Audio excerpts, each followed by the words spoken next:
I'm Ankur and I'm driving this Hyundai Creta SX VT automatic petrol version. I bought this in March last year, that's 2018. It's only 4,700 something. Mileage is not that great as everyone knows about Creta. So, but yes, I am getting around 9 in city, and now the mileage is improving over a period of time. So almost I'm coming to an end of the first year. So recently I drove on a highway and I got slightly above 15. Have you got this car serviced? Only once. That was the first initial service. That is a free service. There are 3 services and the second one is due now, which is supposedly their first completion of first year or 10,000 kilometers. So of course the 10,000 kilometers are not done, but it's due for its first service somewhere end of Feb. It's a company provided service as well, but I guess I have to pay for the consumables, the oil and oil change and everything. How much are you expecting? I'm not sure. What I've heard and read within the groups and some other people who own this car, somewhere around 3,500 to 4,500. That's what I expect, not more than that. The car which was on top of my mind was Ford Ecosport, and I've also looked at Brezza. When it comes to Brezza, I didn't like the cabin sound. The interior quality was not that, because when I'm in the market for that segment and I'm ready to spend that amount, I was not getting that value for money. One thing at that time, automatic version was not available in Brezza. So Ford Ecosport, I like the car and I still love the car. I certainly appreciate that car. It has good power, good styling and everything. It was more value for money, and I can say that. I was looking at Ford Titanium Plus or something, right, on the latest release what they did last year. A very thick A-pillar on Ford Ecosport. I found visibility more comfortable on this car than Ecosport, and of course my kids and my family always wanted a Creta. So I had a tough time negotiating with them that why we should go for this and not this. Okay. And I really had to go for a online review and understanding, talking to people. That was difficult to make a final choice at the last minute, that should I go for Ford Ecosport or Creta. It was good value for money, but yes, this gives me more look and feel, more comfort at the same price point. So the first one is comfort. The driving comfort, I would rate it as maybe 4.5. Steering is, I found it very responsive. Responsive is if I have to immediately take a turn, so it instantly moves in. I don't have to make it a struggle, or I don't have to look at it, okay, this is what I'm doing.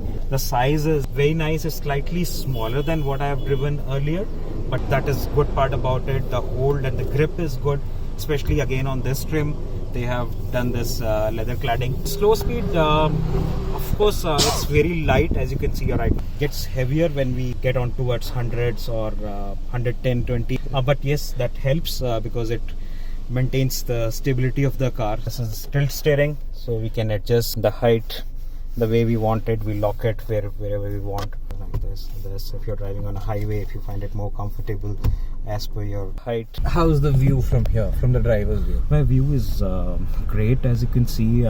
It's a very wide view. That is one key thing which I talked about, difference between this and the EcoSport. I found this real wide view on the sides as well as on the front. The pillar is not very thick, so it gives me a overall view on all the sides. Height is not too high, but yes, good for my fully automatic climate control. What do you mean by fully automatic? Fully automatic is just I set the temperature I want and it adjusts the fan speed and the temperature. I give it a target, for example, if 22 degree, so it maintains its temperature on its own. This comes with a clean air, as they claim it. I don't know, I have not experienced that. There is an ionizer which converts positive into negative ions, so that's one feature they talk about, this clean air. There is a light here. This is blue right now. I'm on a cooling mode, so the AC is cooling right now. So if I increase the temperature, the color code keeps on changing. Right, it goes to white. If I increase the temperature further, it goes to orange and dark orange. H1 is the highest that you can do. So this is just to give a visual indication. Another one thing, this rear AC vents, which was good, and I don't know now, but at least at that time this thing was missing in most of the cars at that point of time.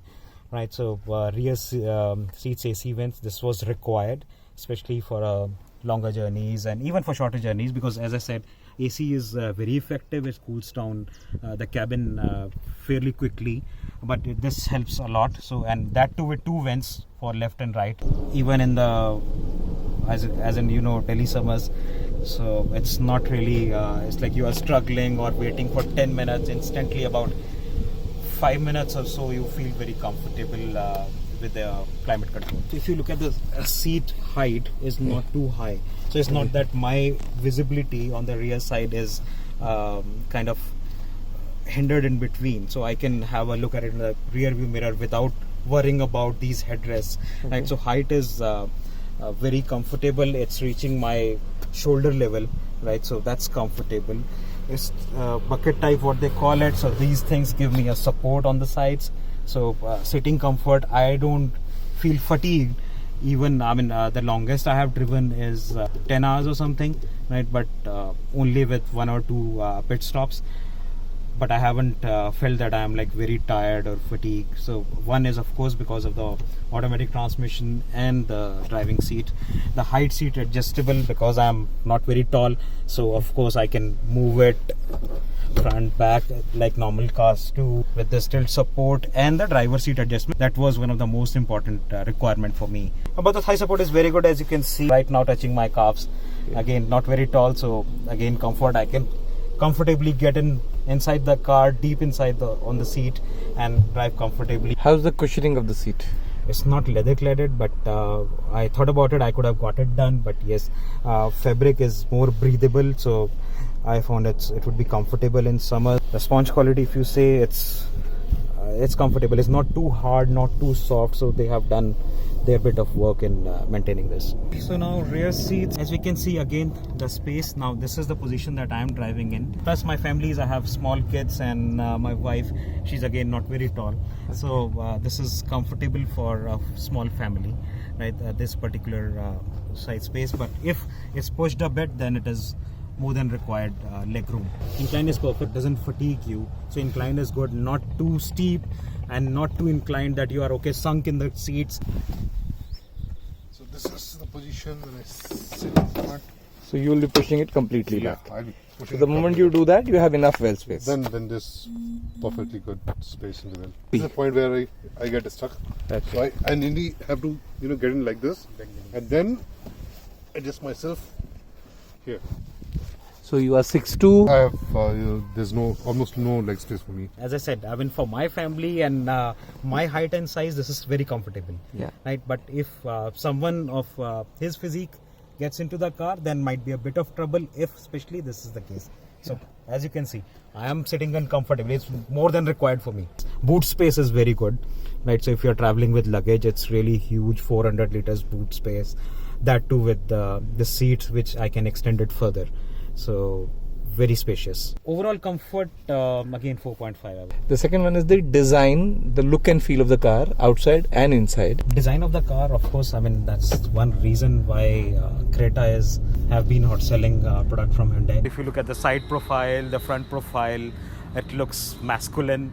The rear of the car is again interesting. It looks big, kind of a younger sibling to Toyota Fortuner, especially in the white color. About the headlamps is interesting, projector headlamps. One good feature which I like about this is it has got a auto turning light. When I'm taking a turn, the side lamps get activated on its own. That helps a lot, especially in the darker zones if you are driving in, if you're taking a turn. So this LED strip as well, which can be used as DRL. The look and the alloy, the quality of the metal that they use, and this finish with this grey and chrome, a bit of dim chrome that they use. This is that diamond capitalized.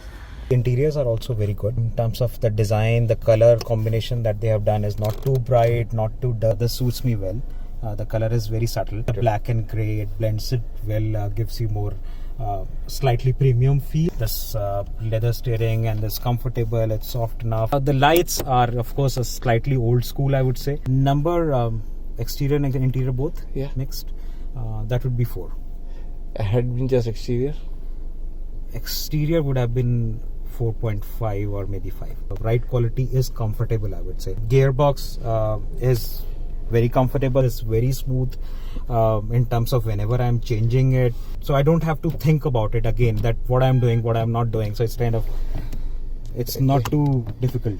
Okay. It's comfortable. And of course this comes with a manual version as well, so if you really need that boost or you need to take over someone, this car is intelligent enough to take care of your requirements, even when you are in highway and especially when you are in city traffic.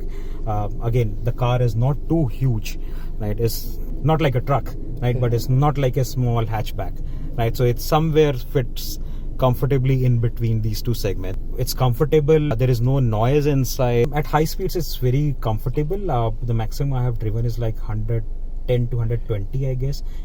That's what I have done. But like in earlier Maruti and all version that I used to drive, my family used to tell me, slow down, why are you doing this? But now they don't even realize. Even if I'm driving at 110, they won't realize that I'm driving at 110. You feel very comfortable, very confident that you are in control. Confidence of driving very high, easily 4.5 to 5. You feel really confident even at speeds of 110. The next one is the safety. Well, safety wise, as I said, I feel confident and safe. But yes, there is on this version only 2 airbags. So that is something amiss for sure. Braking is again very good. I kind of, on one of the highways, I kind of just missed a major accident because of the braking and everything. There was a high speed, very dense fog, and I applied the brake suddenly because there was an accident on the road on the national highway. So I applied the brake suddenly, moved it on the other lane, and then there's a bus which banged the truck in front of me. So I just got saved for a fraction of seconds. So that way you feel confident that you are in control. Safety number, please. Safety number before. The next one is the build quality. Paneling gaps are good, better than some of the other cars that I have seen. Steel quality is again better. I would say it's not too heavy, of course, but I haven't seen a case where it's actually pumped in. Even if you hit a small accident, you don't really get a full scratch on it, so I think it's fine. I was not too happy with the quality of plastic cladding on the exterior because it fades away too quickly than I expected it to be. But yes, inside the cabin the plastic quality is fine. Build quality would be, I would say, 3.5. Value for money is again 4. The imagery of the car, right? So overall it gives you an impression of larger than what it is. And that's a push button start here. I have to apply the brakes and the push button both together, right, to fire up the car. Okay. Otherwise, this is, as per them, a safety feature because accidentally kids or someone who's not aware of it or just playing with the car, if you just try pushing the button, it will not start on its own. The AV is very good. The screen size, the map in itself, which is integrated inside, is good for basic city use. One major drawback is, of course, they don't have a live traffic feed in it, but that gets taken care of because it comes with the Apple CarPlay and Android Auto complete. And especially with Apple, I'm using Apple, so it completely sync my phone to this, including my Google, without the need of downloading any third-party apps.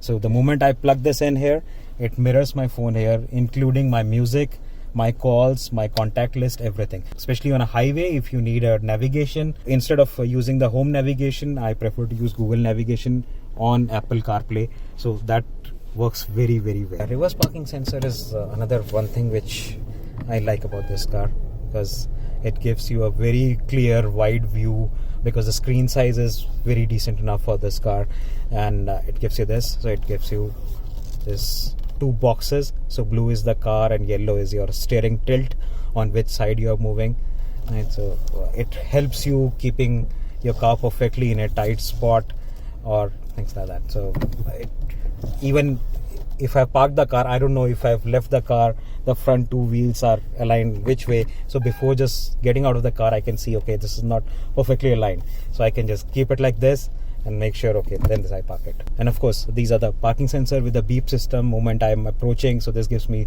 low beeps, and the frequency of the beeps keeps on increasing with the yellow line, and red line is like loud beeps, and almost there is like very loud beep. Well, of course, the RPM meter and the speedometer you have trip A and trip B, which is being controlled on the steering mount controls. Right. So just to measure your mileage and all, and it gives you an indication of which mode you are in.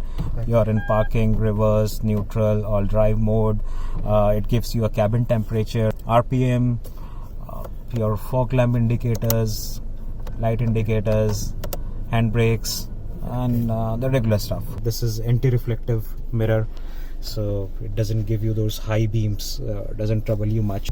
You have to buy this if you are looking in for a car which has got a great service network. So it's a complete small family car. It comes as a package. It has basic required safety features, not very high safety features as I said, but driving pleasure, comfort, and auto transmission, cruising, all those things are apt for a small family of this size. Not to buy it,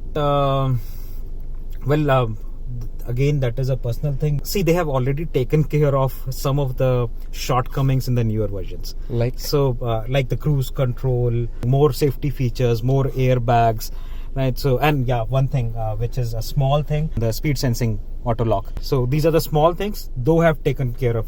This is like a urban SUV, not really a full-scale SUV. Well, friends, this was my review on this Creta Petrol SX automatic version.